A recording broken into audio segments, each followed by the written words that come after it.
د ننګرهار سره رود ولسوالۍ یو شمېر اوسیدونکي شکایت کوي چې په دغه ولسوالۍ کې د خښتو بټیو فعالیت عام وګړي پر بېلابېلو ناروغیو اخته کړي دي. د دې ولسوالۍ اوسیدونکي وایي له یوې خوا د هوا ککړتیاو له بل لوري د خښتو بټۍ له سهاره تر ماښامه د موټرو ټایرونه او نور بې کیفیته توکي سوځوي چې دغه سیمه کې د هوا ککړتیاو بېلابېلو ناروغیو لامل شوی دی. دغه بټۍ کې چې دا کوله سوځول کېږي، پلاستیک سوځول کېږي، نور هر شی نه سوځول کېږي.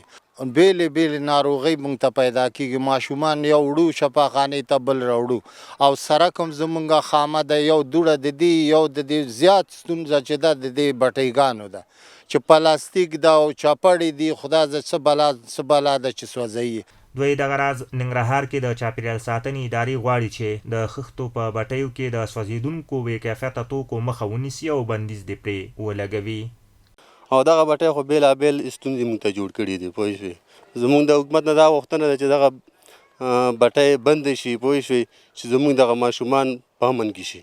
ننګرهار کې د چاپیریال ساتنې ادارې مسؤلین وایي سره رود ولسوالۍ کې د بټیو مالکینو سره ناستې کړي چې په خپلو بټیو کې ضرر رسونکي توکي نه سوځوي، خو د نورو اجرااتو لپاره د افغانستان چاپیریال ساتنې ملي ادارې مسؤلینو د ځواب په تمه دي.